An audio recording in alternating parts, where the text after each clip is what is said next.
All right, so we're back on the 47M. We got got our new float in. So I'm gonna start reassembling this mess and see what happens. All right, people ask me all the time about updraft carburetors, and they don't understand how they work, and so we're gonna try to go over that here a little bit. So basically, just like any other carburetor, you got a float, and the fuel comes in through the needle right there. Okay, and once the bowl fills up, this is the bowl right here. So fuel level comes up, and the floats float in the fuel and shut the valve off, shut the needle valve off. Okay, like that. All right.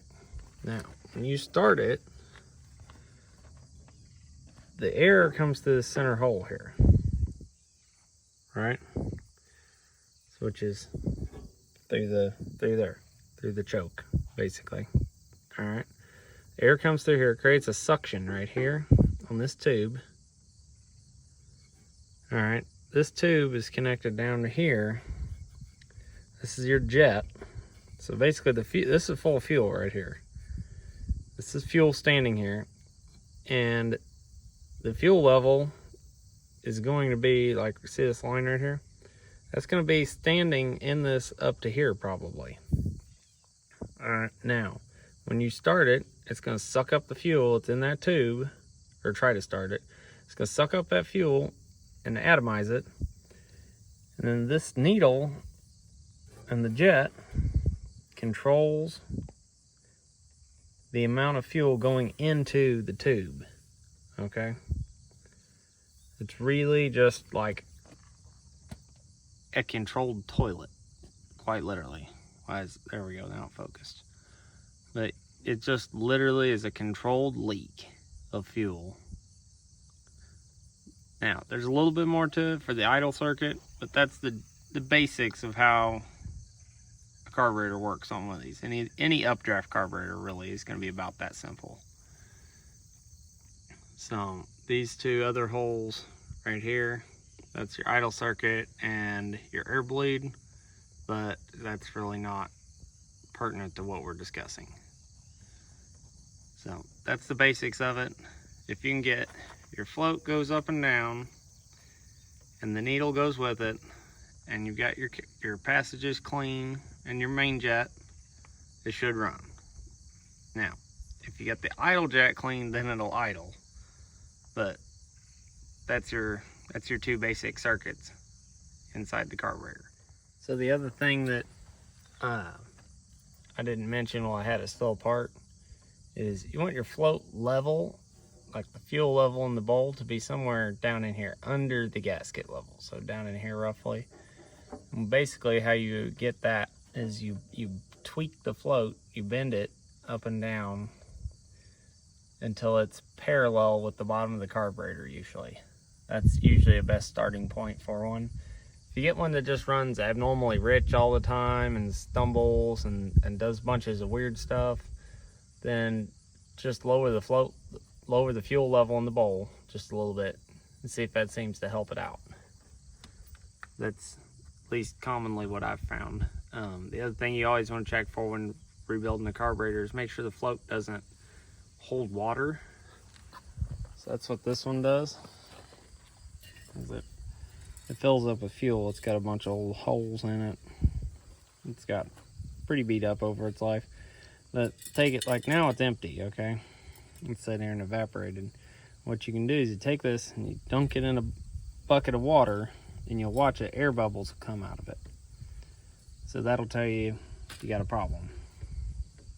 So now we're gonna work on putting a new starter switch in this. It's always catching, you push starter down and it just keeps turning over, it doesn't stop. So we'll get a new starter switch for it. We're gonna go from there.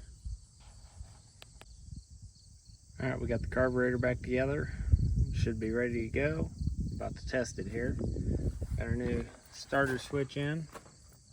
It's really amazing on these starter switches. This new one reaches right up and touches this. You got no slop really here, versus the old one was down like half an inch or so. So now it just, like, it's just right there. So it's pretty interesting. It shows how worn a lot of these parts are on these tractors. So here we go. Let's see if we got some power here. Let's see, turn on the fuel.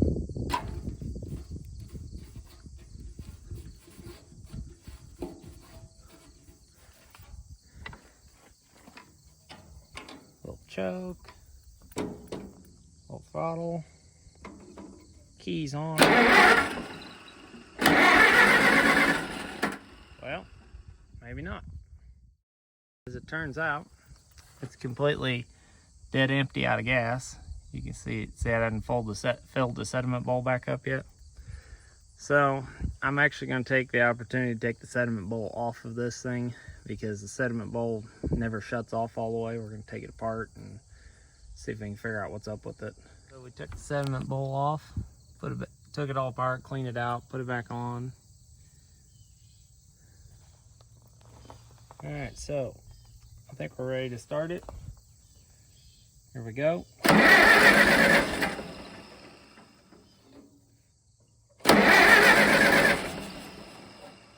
Maybe not. I got a little fuel.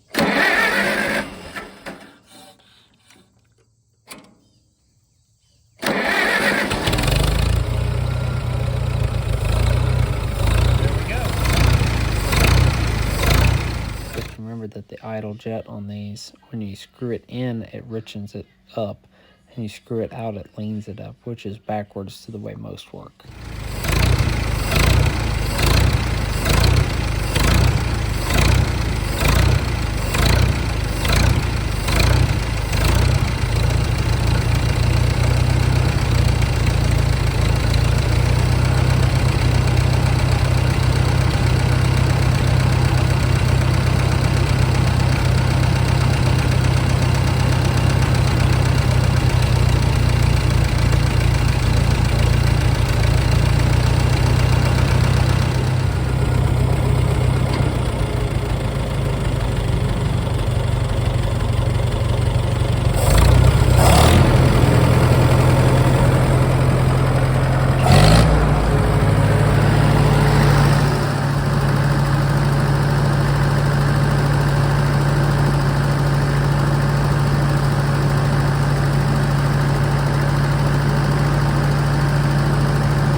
Never actually messed with the timing on this one. Usually that's one of the first things I do on a tractor, but now that I've got the carb right, it actually, I can tell the timing's a little bit off, so listen to this.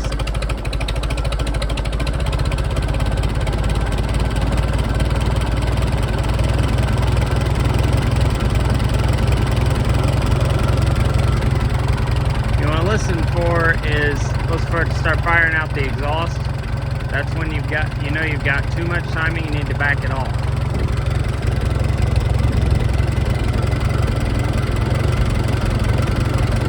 See, it continued to smooth out pretty good there.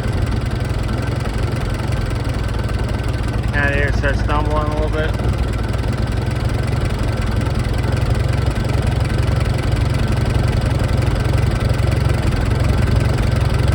Somewhere right in there is about right.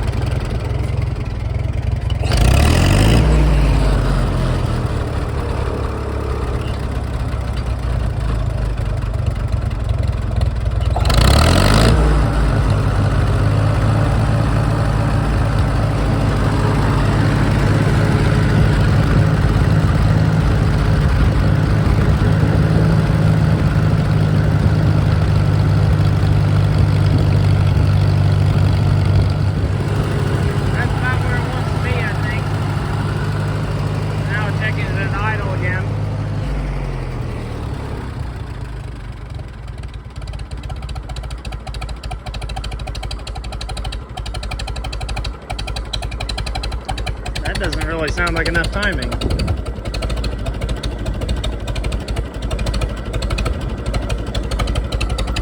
Actually, I think she's flooding out a little bit.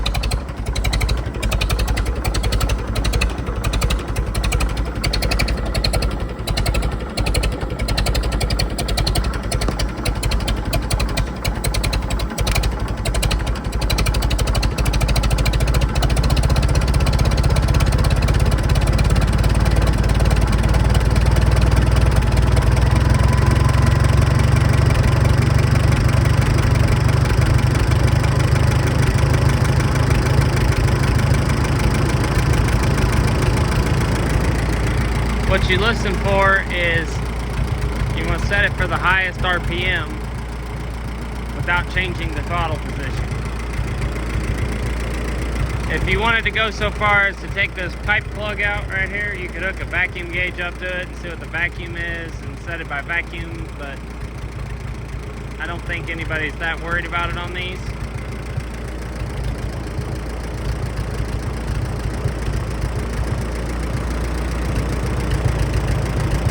You gotta give it a second because it doesn't react immediately. If you can hear it, it runs and then it's got thud, thud, thud, thud. Sounds like too much timing.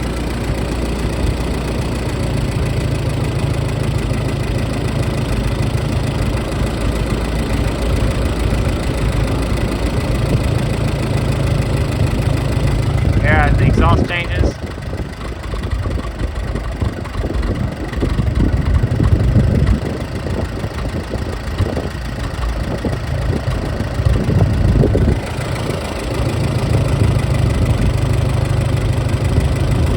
Right in there is about right, I think.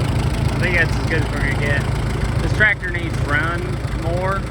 I think it'll run better after it's been run a lot. I assume it's got a lot of, oh, that's interesting. Lid just came loose.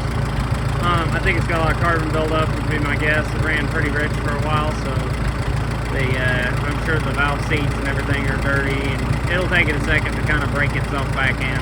And then it should run okay. But I think it's as close as we're going to get for now.